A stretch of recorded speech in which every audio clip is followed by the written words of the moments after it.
تو میں زبردستی ایسا کر لوں گا، نہیں تو دوسری صورت میں تو یوں بھی اس کا سب کچھ ٹرسٹ کو منتقل ہو جائے گا اور تم دونوں ماں بیٹی یہیں پڑی رہو گی میرے رحم و کرم پر، سمجھ گئی نا؟ انہوں نے ماں بیٹی پر زور دیتے ہوئے انہیں مارننگ دی اور کمرہ چھوڑ کر سیرت اور گلناز اپنی اپنی جگہ سکتے میں آ گئے۔ ایک دن شامل کی باتوں کے زیر اثر رہنے کے بعد وہ بالآخر فیصلے پر پہنچ گئی تھی۔ وہ گہری سوچ میں گم تھی جب سیرت دبے پاؤں آ کر ان کے سامنے نیچے بیٹھ گئی۔ گل ماما! گلناز اس کے پکارنے پر اپنی سوچوں سے چونکی۔ آئی ایم سوری مما، میں آپ کو غلط سمجھتی رہی اور آپ سے کبھی کچھ شیئر نہیں کیا کہ شامل انکل بہت عرصے سے مجھ پر دباؤ ڈال رہے تھے۔ وہ کہتے کہتے نظریں چرا گئی۔ گلناز نے ٹھنڈی سانس بھرتے ہوئے اس کا ہاتھ تھپکا۔ میں جانتی ہوں سب کچھ، بس صحیح وقت کے انتظار میں مصلحتاً خاموش رہی۔ تم پریشان مت ہو، میں سب ٹھیک کر دوں گی۔ ان کی ذرا سی نرمی پا کر سیرت بکھر گئی۔ مما، آپ وکیل صاحب سے بات کر لیں، ایک بار پاپا کی پراپرٹی ہمیں مل گئی تو ہم پاپا کے گھر چلے جائیں گے، آپ چھوڑ دیں شامل انکل کو۔ وہ جذباتی ہونے لگی۔ گلناز مسکرا دی۔ میں وکیل صاحب کو فون کر چکی ہوں، وہ پیپرز تیار کر کے مجھے کال کر دیں گے۔ تم اپنے پاپا کے گھر چلی جانا، رہا میرا سوال تو میں یہیں رہوں گی، شامل کے لیے نہ صحیح ہانیہ کے لیے صحیح، وہ بھی تو میری بیٹی ہے۔ سیرت رونے لگی۔ میں ہانیہ کو ساتھ لے جاؤں گی، شامل انکل بہت برے ہیں، وہ ہانیہ کو بھی… ہانیہ کی فکر تم مت کرو، وہ شامل کی سگی اولاد ہے۔ ہاں، تمہارا مجھے کوئی پکا بندوبست کرنا پڑے گا، ورنہ اس بے حس انسان سے کوئی بعید نہیں کہ بعد میں بھی وہ تمہیں پریشان کرنے پہنچ جائے۔ وہ پرسوچ انداز میں بولی۔ سیرت نہ سمجھی سے انہیں دیکھنے لگی۔ تبھی فون کی گھنٹی نے دونوں کو متوجہ کر لیا۔ زہرا آپا! گلناز نے حیرت سے فون کی اسکرین کو دیکھا اور آن کر کے کان سے لگایا۔ سیرت وہیں بیٹھی انہیں بات کرتا دیکھتی رہی۔ کیا کہہ رہی ہیں آپ؟ نہیں نہیں، مجھے کیوں برا لگے گا؟ جی جی، آپ ضرور آئے، بلکہ اسی ہفتے آ جائے۔ نہیں، میں شامل سے خود بات کر لوں گی، آپ پوری تیاری سے آئے، مجھے کوئی اعتراض نہیں۔ نہیں آپا، آپ کا بہت شکریہ، آپ نے میری مشکل آسان کر دی۔ ان کی طویل گفتگو ختم ہونے تک گلناز کی باتیں کانوں تک جا پہنچی تھی۔ اللہ نے میری سن لی سیرت، اب شامل تمہارا بال بھی پیکا نہیں کر سکتا۔ وہ اس کا چہرہ چھوتے ہوئے بے تحاشا خوشی کے ساتھ ساتھ اٹھ کھڑی ہوئی۔ سیرت آدھی ادھوری بات سے معنی اخذ کرتی رہ گئی۔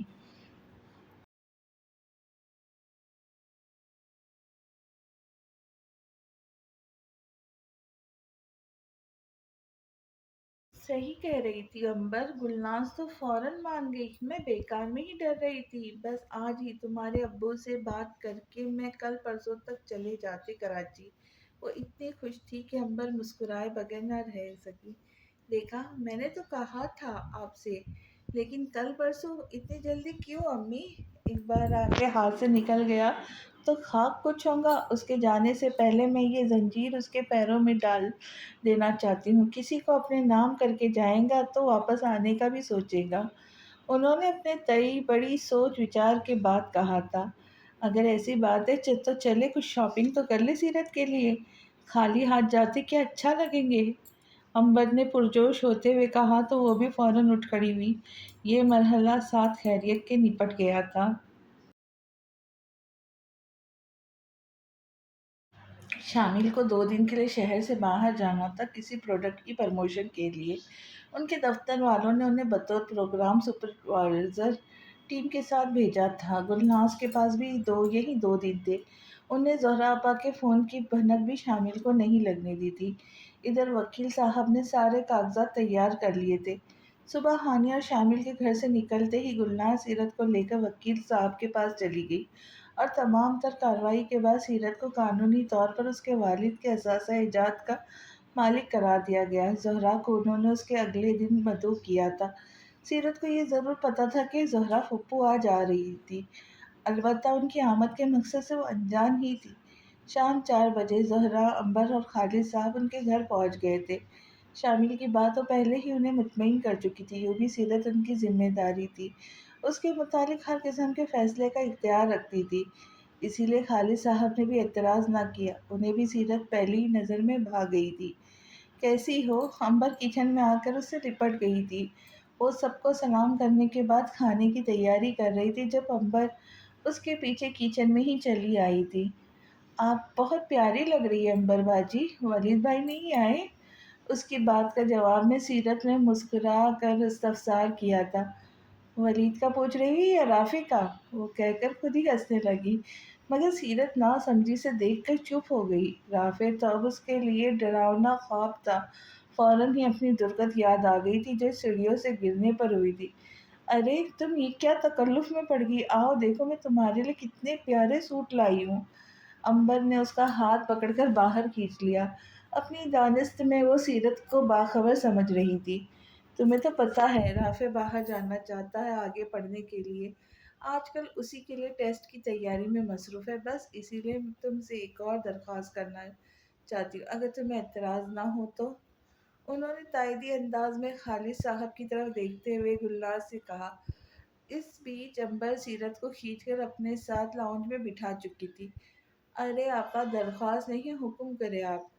گلناز کا بس نہیں چلتا تھا کہ وہ ان کے سامنے بچ جائے، اس لمحے وہ انہیں فرشتے جیسے معلوم ہو رہی تھی۔ میں چاہتی ہوں سیرت اور رافع کا نکاح کر دے، زہرا نے اچانک کہہ دیا۔ سیرت نے جھٹکے سے نظر اٹھا کر گلناز کو دیکھا تو یہ تھی ان کی خوشی کی وجہ۔ آپا آپ نے میرے منہ کی بات چھین لی، میں خود بھی یہی چاہتی تھی۔ ان کی رضامندی نے کمرے میں خوشی کی لہر دوڑا دی۔ ٹھیک ہے پھر اگلے ہفتے؟ نہیں اگلے نہیں، وہ جیسے کسی خوف سے بول اٹھی۔ دراصل سیرت 18 سال کی ہو گئی ہے، اس کے باپ کی جائیداد اسے ملنے کی وجہ سے اسے جان کی خطرہ لاحق ہو گیا ہے۔ اس کے پاپا کے کچھ مخالفین اسے نقصان پہنچانا چاہتے، اس لیے میری کوشش ہے کہ یہ جلد اپنے گھر کی ہو جائے۔ ایک مضبوط سہارا اس کے ساتھ ہوگا تو کوئی اس پر میلی نگاہ اٹھانے کی ہمت بھی نہیں کر سکے گا۔ بس یہی میری خواہش ہے، آپ سے گزارش ہے آپ سے۔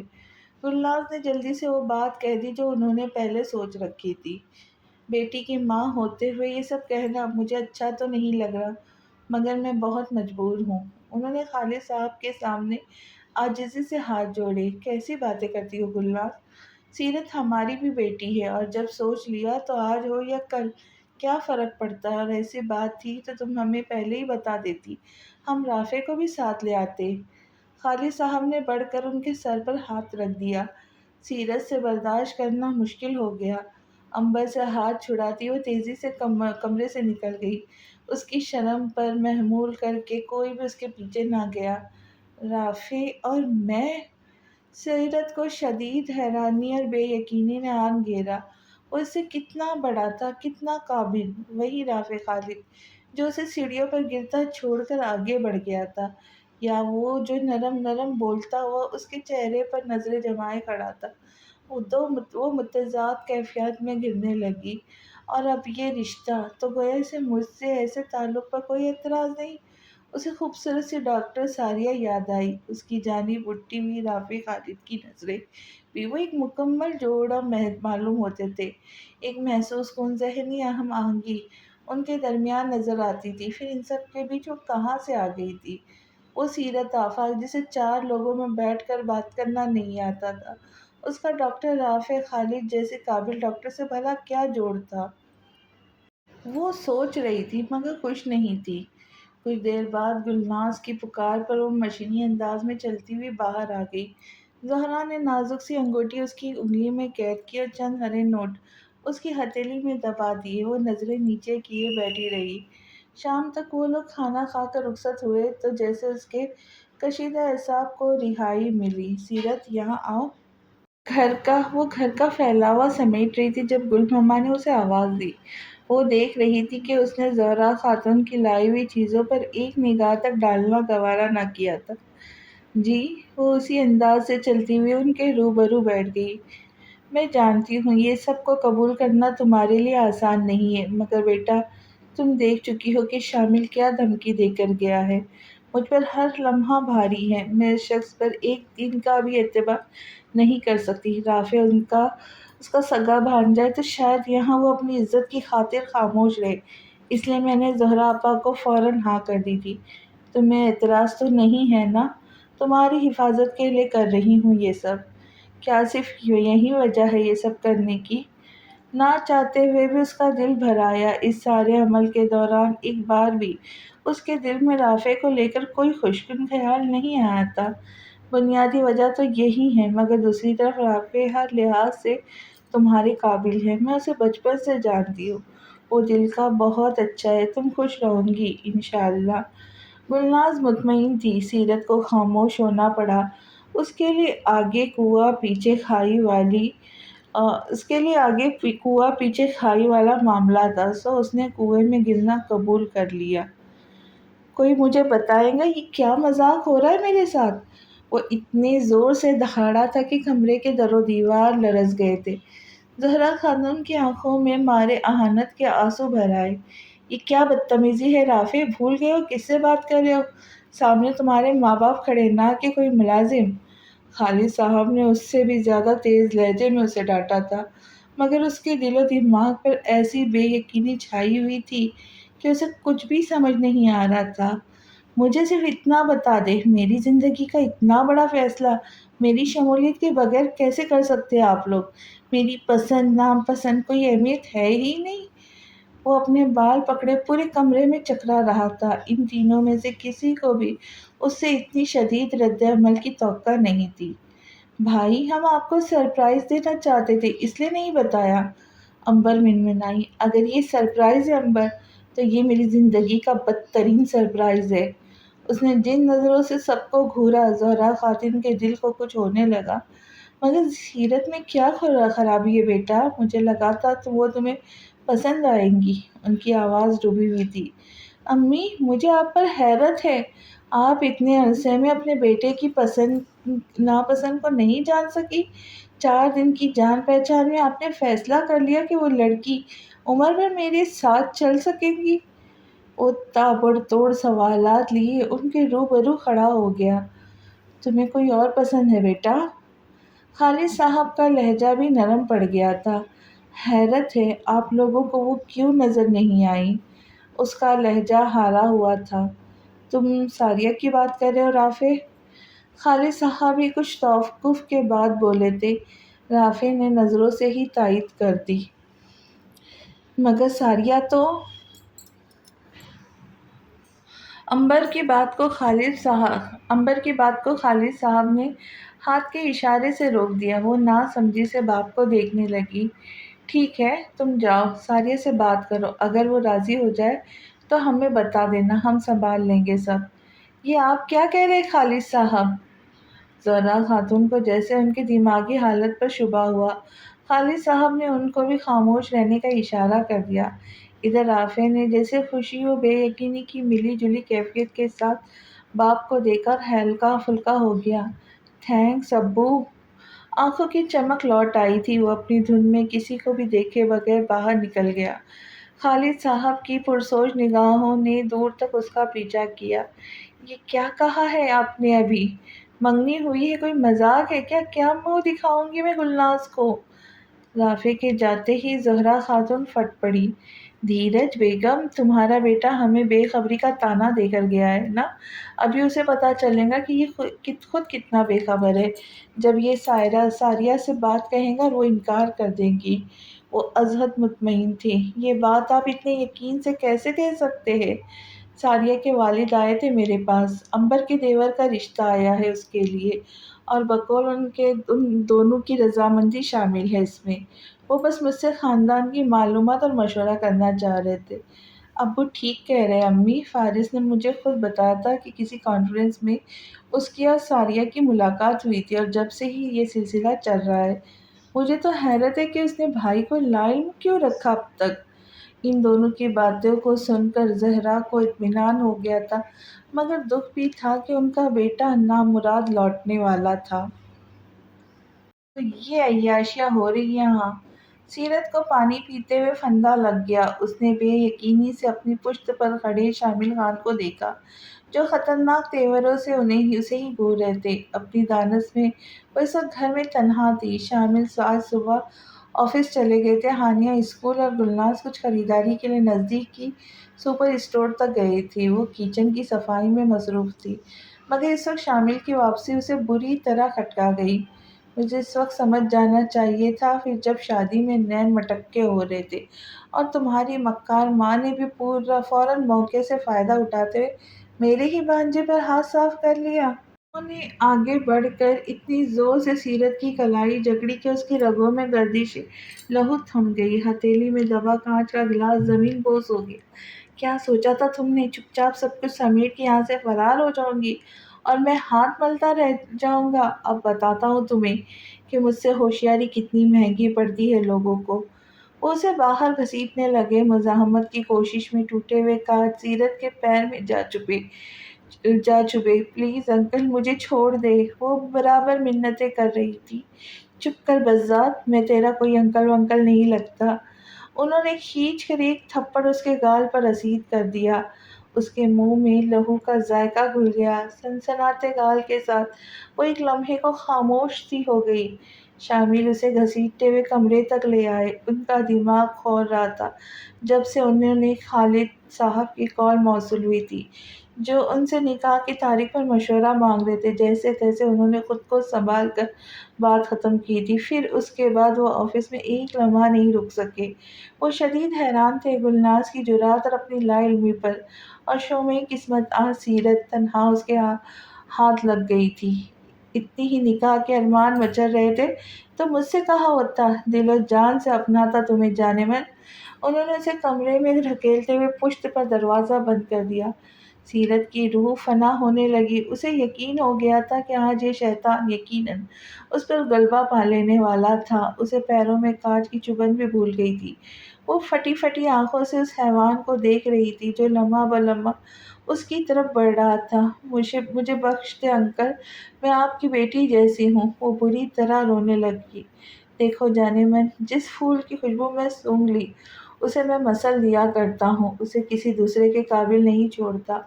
انہوں نے اسے قابو کرنا چاہا۔ سیرت سرعت سے مخالف سمت میں پلٹی، مگر اس کا دوپٹہ شامل کے ہاتھ میں آ گیا۔ انکل، آپ کو ہانیہ کا واسطہ۔ وہ دونوں ہاتھ جوڑ کر التجا کرنے لگی۔ خاموش۔ اب کی بار شامل کا ہاتھ اتنی زور سے اٹھا کہ سیرت منہ کے بل پلنگ کے کنارے پر جا گری۔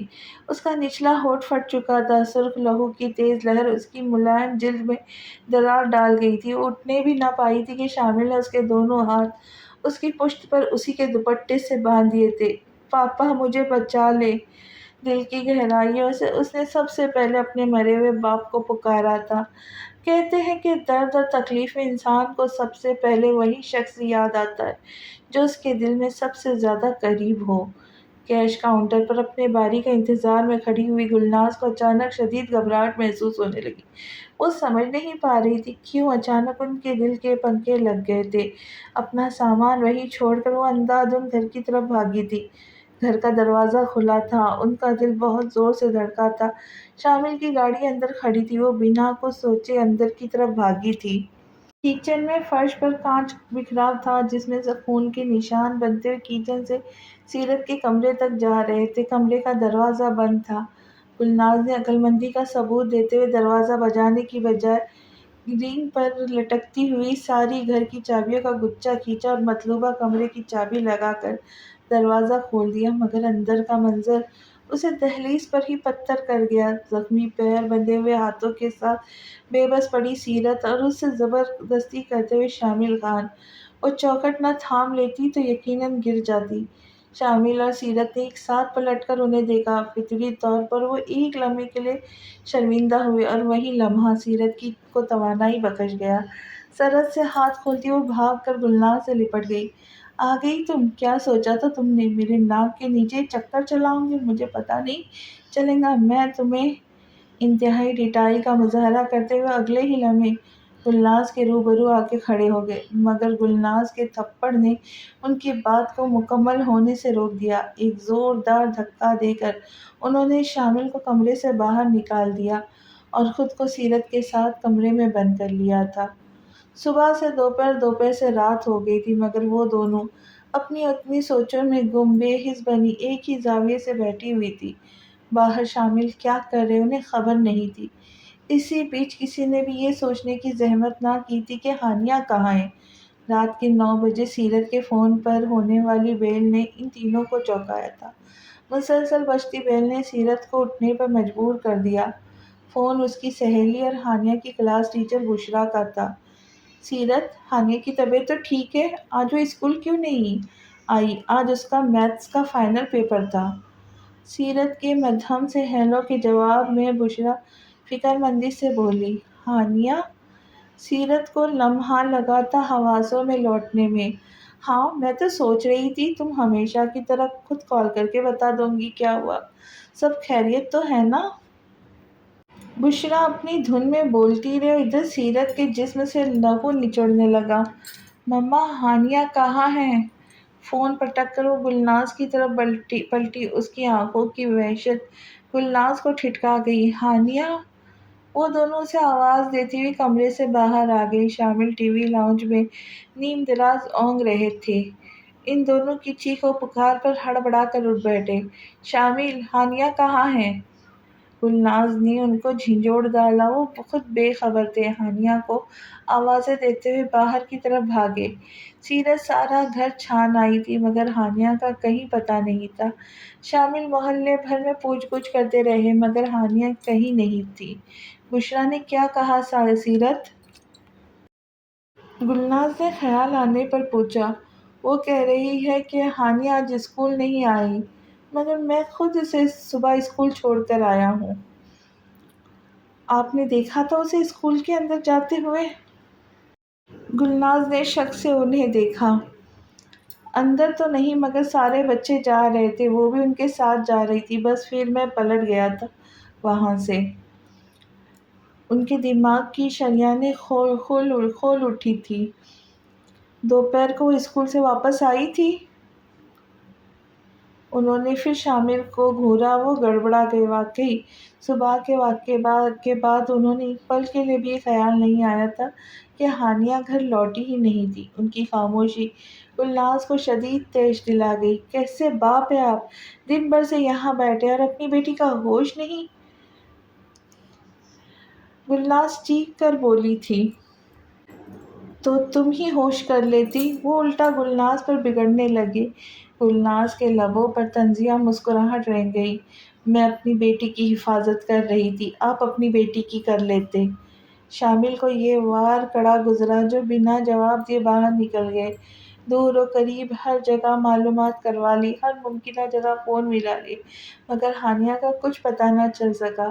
ساری رات آنکھوں میں کٹ گئی۔ صبح شامل پولیس میں رپورٹ کروا آئے تھے اور کوئی چارہ نہ بچا تھا۔ وہ 8 سال کی بچی اکیلی کتنا دور جا سکتی تھی؟ سیرت اپنا غم بھولے ہانیہ کے لیے آنسو بہا رہی تھی۔ زہرا کا فون آیا تو گلناز نے انہیں بھی ہانیہ کی گمشدگی کا بتا دیا۔ دوسرے دن شام تک زہرا اور خالد صاحب بھی کراچی پہنچ گئے۔ خالد صاحب نے بھی اپنے اثر و رسوخ کا استعمال کرتے ہوئے خبر میڈیا میں چلوا دی۔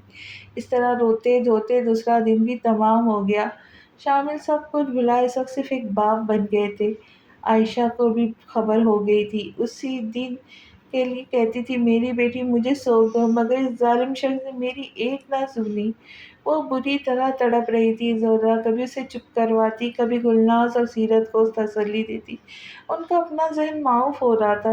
تیسرے دن کا سورج ابھی پوری طرح طلوع بھی نہ ہوا تھا کہ شامل خان کے گھر کی دہلیز بری طرح دھڑدھڑانے لگی۔ باہر ایک چرواہا 2 پولیس اہلکاروں کے ہمراہ کھڑا تھا۔ شامل خان، آپ کو ہمارے ساتھ چلنا ہوگا۔ خیریت ہے انسپکٹر صاحب؟ خالد صاحب مسجد سے لوٹے تھے۔ محلے کی کچرا کنڈی سے ایک 2 دن پرانی لاش ملی ہے جو ایک بچی کی ہے۔ آپ شناخت کر لیں، کہیں آپ کی بیٹی؟ نہیں، ایسا مت کہیں۔ شامل کے لیے تصور بھی محال تھا۔ وہ ننگے پیر اہلکاروں کے ہمراہ چل دیے تھے۔ عجیب بات ہے کہ برے وقت کی آہٹیں انسان کو لرزا دیتی ہیں مگر جب وہ وقت آن پہنچتا ہے تو انسان کے دامن میں صرف بے یقینی رہ جاتی ہے۔ شامل کے ساتھ بھی ایسا ہی ہوا تھا۔ 2 دن سے جو بات سوچنا بھی ان کے لیے محال تھا وہ آج بھیانک حقیقت کا روپ دھار چکی تھی۔ ان کے معصوم پھول کی کسی نے خوشبو سونگھی تھی، پھر مسل دیا تھا، اور اب مسلا ہوا پھول مرجھا چکا تھا۔ گھر میں کوہرام مچ گیا تھا، ٹی وی پہ بار بار یہی خبر چلائی جا رہی تھی۔ میڈیا کے نمائندوں نے گھر کا رستہ دیکھ لیا تھا، اپنی واحد جمع پونجی کو اپنے ہائی ہاتھوں منو مٹی تلے دفن کرتے ہوئے بھی شامل خان کی آنکھ سے ایک آنسو تک نہ ٹپکا تھا۔ ان کی عمر بھر کی کرتوت ان کی نگاہوں کے سامنے کسی فلم کی طرح بار بار ریوائنڈ ہو رہے تھے۔ کئی التجائے کانوں میں گونجی تھی، کتنے آنسو تھے جو فریاد بن کر ان کے قدموں میں بکھر گئے تھے۔ ہانیہ بھی ایسی ہی تڑپی ہوں گی، روئی ہوں گی، ان جیسے ہی کسی شیطان کی منتیں کی ہوں گی اس معصوم نے۔ اس نے بھی رحم نہیں کھایا ہوگا جیسے انہوں نے کبھی نہیں کھایا تھا۔ اپنی بیٹی کی انسانی چیخیں انہیں دیوانہ کر رہی تھی۔ ایک کرب کے عالم میں انہوں نے اپنی آنکھیں بھیجی تو گرم آنسو ان کا چہرہ بھگو گئے۔ سامنے ہی عائشہ بیٹھی واویلا کر رہی تھی، یا اللہ، میں نے تو اس بدذات شخص کو بد دعائیں دی تھی، اس کے کرموں کی سزا تو اسے دیتا، میری معصوم بچی کا کیا قصور تھا۔ شامل بھرے مجموعے میں خود کو برہنہ ہوتے دیکھ رہے تھے، مگر ان کے پاس کہنے کو کچھ نہیں تھا۔ ایک کونے میں بلک بلک کر بے حال ہوتی سیرت بیٹھی تھی، جسے مفت کا مال سمجھ کر وہ بھی اپنا حصہ بٹور لینا چاہتے تھے۔ آج احساس ہو رہا تھا کہ وہ بھی کسی کی بیٹی تھی۔ اس کے باپ کو تو مر کر بھی چین نہ ملا ہوگا جب وہ اپنی معصوم بیٹی کو یوں اپنی عزت کی حفاظت میں بے حال ہوتے دیکھتا ہوگا۔ وہ نہیں جانتے تھے کیوں، مگر آج انہیں سیرت اور ہانیہ کے چہرے خلط ملط ہوتے محسوس ہو رہے تھے۔ محلے کی کتنی ہی عورتیں سرگوشیوں میں باتیں کر رہی تھیں، اور شامل کو لگ رہا تھا ہر طرف انہی کا ذکر ہو رہا ہے، اپنی ذات کا وہ پہلو جیسے وہ کمال ہوشیاری سے آج تک چھپاتے آئے تھے۔ آج ان کی بیٹی نے اپنی جان دے کر ساری دنیا پہ حیا کر دیا تھا۔ یہ باتیں ایسی نہیں تھی جو نظر انداز کر دی جاتی۔ زہرا خاتون پورے گھر میں چہمگیا سنتی پھر رہی تھی۔ ان کے اکلوتے چہیتے بھائی کی رنگین مزاجی کے کئی قصے تھے جو مختلف زبانوں میں اپنے اپنے پیرائی میں بیان کر رہی تھی۔ ان پر ایک بھیانک انکشاف ہوا تھا جو بیک وقت تکلیف دہ اور مرجانی کی حد تک شرمندہ کرنے والا تھا۔ خالد صاحب نے موقع پاتے ہی ان سے اس حوالے سے استفسار کیا، بخدا میں بھی آپ جتنی ہی بے خبر ہوں۔ وہ رونے لگی تھی، سیرت کے پیروں پر بندھی پٹی، چہرے پہ زخم کے نشان ایک الگ انکہی داستان سنا رہے تھے۔ جنازے والے گھر میں وہ کیا سوال جواب کرتی، سو صبر سے اس وقت کے گزر جانے کے منتظر تھی۔ رافع صرف جنازے میں شرکت کے لیے آیا تھا۔ ہانیہ جیسی پیاری بچی کا اتنا تو حق تھا کہ وہ اس کے پھول جیسے وجود کو پوری عقیدت سے اس کے دائمی مقام تک پہنچاتا۔